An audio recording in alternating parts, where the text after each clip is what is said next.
কল্পনা করুন এমন এক যুবকের কথা, যার পকেটে একবেলাও খাওয়ার টাকা নেই, কিন্তু তার হৃদয়ে আছে এক বিশাল রাজত্ব।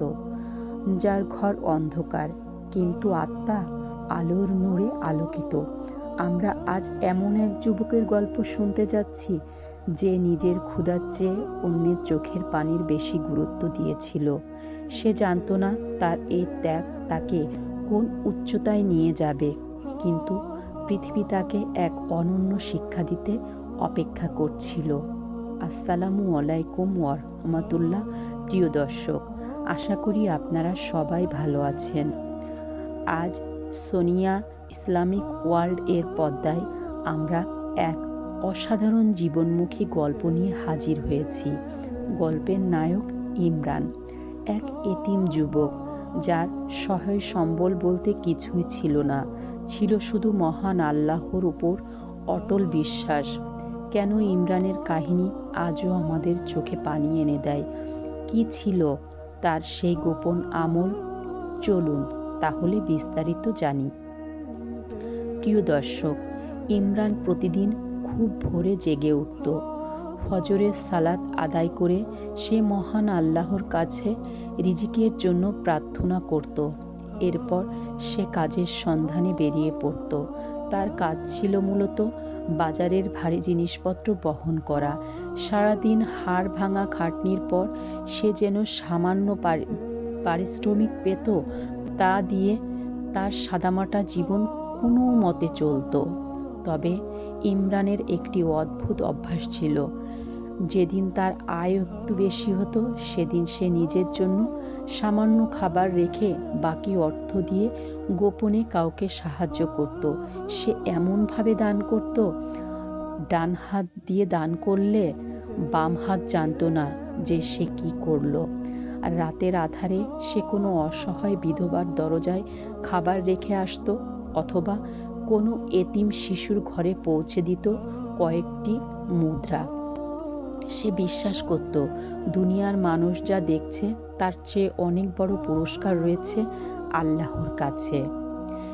কিন্তু জীবন সবসময় সহজ হয় না। হঠাৎ বাজারের মন্দা দেখা দিল।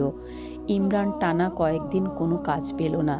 তার জমানো সামান্য অর্থও শেষ হয়ে গেল। টানা 2 দিন অভুক্ত থাকায় পর তৃতীয় দিনে সে ক্ষুধার জ্বালায় প্রায় চলৎশক্তিহীন হয়ে পড়ছিল।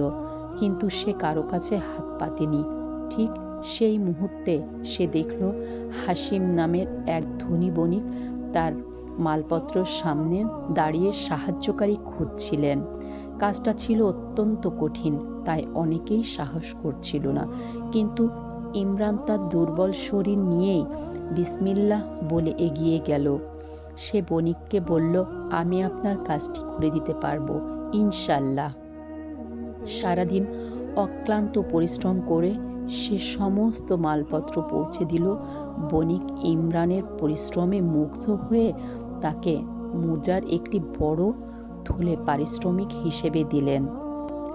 ইমরান যখন সেই টাকা দিয়ে খাবার কেনার কথা ভাবছিল, তখনই সে এক অন্ধকার গলিতে এক বৃদ্ধার কান্নার শব্দ শুনল। বৃদ্ধা আল্লাহর কাছে অসুস্থ নাতির চিকিৎসার জন্য আকুতি জানাচ্ছিলেন। ইমরানের ভেতর তখন এক প্রচণ্ড লড়াই শুরু হলো। একদিকে তার নিজের পেটের ক্ষুধার তীব্র যন্ত্রণা, অন্যদিকে এক অসহায় বৃদ্ধার চোখের জল। ইমরান নিজেকে প্রশ্ন করল, হে ইমরান, যে আল্লাহ তোমাকে অনাহারে রেখেও আজ এই রিজিকের ব্যবস্থা করেছেন, তিনি কি তোমাকে ক্ষুধায় মরতে দিবেন? সে তার ঈমানের জোরে জয়ী হলো। সে সেই কষ্টের উপার্জনের পুরো থলিটি ওই বৃদ্ধার হাতে তুলে দিল। বৃদ্ধা অবাক হয়ে দোয়া করলেন। ইমরান নিজের পরিচয় না দিয়ে দ্রুত সেখান থেকে চলে এলো, যাতে তার এই দান লোক দেখানো না হয়।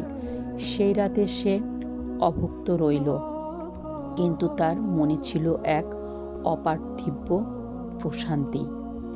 পরদিন সকালে যখন ইমরান আবার কাজের খোঁজে বের হলো, তখন দেখল সেই বণিক হাসিম সাহেব তাকেই খুঁজছেন। হাসিম সাহেব ইমরানের সততার এতই মুগ্ধ হয়েছিল যে তাকে তার ব্যবসার হিসাবরক্ষক হিসেবে নিয়োগ দিতে চাইলেন এবং থাকার জন্য সুন্দর একটি ঘরও দিলেন। ইমরানের জীবন বদলে গেল। সে এখন একজন সম্মানজনক কর্মচারী, কিন্তু প্রাচুর্য তাকে বদলে দিতে পারেনি। সে তার বেতনের বড় অংশ আগের মতোই গোপনে আল্লাহর রাস্তায় খরচ করতে লাগল। হাসিম সাহেব ছিলেন নিঃসন্তান। তিনি ইমরানকে নিজের ছেলের মতো ভালোবাসতে শুরু করলেন। ইমরানের বিনয় ও আল্লাহ ভীরুতাকে মানে হাসিম সাহেবের হৃদয়ে এক বিশেষ স্থান করে দিল। হাসিম সাহেব যখন মৃত্যুশয্যায়, তখন তিনি ইমরানকে এক অদ্ভুত প্রস্তাব দিলেন। তিনি চাইলেন ইমরান তার সমস্ত সম্পত্তির উত্তরাধিকারী হোক, তবে শর্ত হলো তাকে হাসিম সাহেবের অসুস্থ মেয়ে সাহারাকে বিয়ে করতে হবে। সাহারা এমন এক রোগে আক্রান্ত ছিল যে সে ঘর থেকে বের হতে পারত না এবং তার সুস্থ হওয়ার কোনো আশা ডাক্তাররা দিচ্ছিলেন না। ইমরান অবাক হয়ে এক পরীক্ষার সম্মুখীন হলো। সে ভাবল, যদি সে একজন অপরিচিত শিশুর জন্য নিজের ক্ষুধা ত্যাগ করতে পারে, তবে সে মানুষটিকে তাকে আশ্রয় দিয়েছেন, মানে যে মানুষটি তাকে আশ্রয় দিয়েছেন তার মেয়ের দায়িত্ব কেন নিতে পারবে না? সে রাজি হলো। খুব সাদামাটাভাবে তাদের বিয়ে হলো। বিয়ের পর ইমরান তার ব্যবসার পাশাপাশি সাহারার সেবা করতে লাগলো।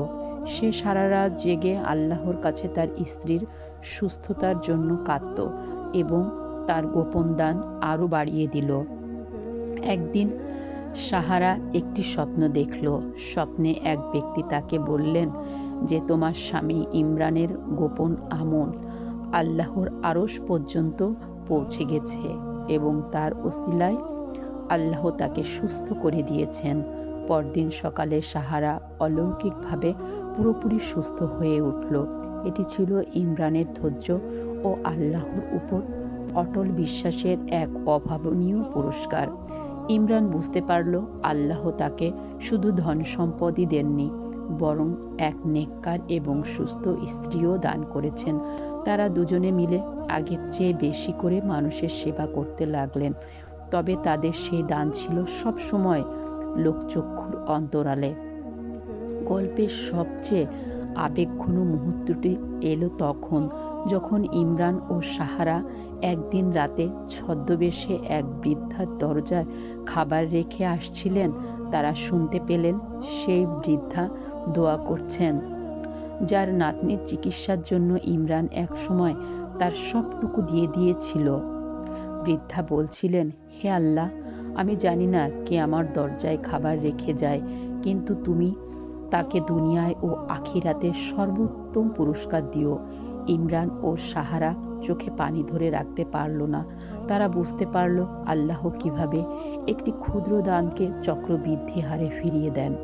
প্রিয় দর্শক, ইমরান এর এই জীবন আমাদের অনেক বড় শিক্ষা হলো, আপনি যখন আল্লাহর উপর ভরসা করবেন, তিনি আপনাকে এমন জায়গা থেকে সাহায্য করবেন যা আপনি কখনো কল্পনাও করতে পারবেন না। আপনার দান বা ছোট ভালো কাজ হয়তো কেউ দেখছে না, কিন্তু আরশের মালিক সব দেখছেন। আজ এই কাহিনী আপনার কেমন লাগলো কমেন্টে আমাদের জানান। ভালো লাগলে ভিডিওটি দয়া করে অন্যর কাছে পৌঁছে দিন, শেয়ার করে দেখার সুযোগ করে দিন। জাজাকাল্লাহ খায়ের। প্রিয় দর্শক, ভালো থাকবেন। আসসালামু আলাইকুম।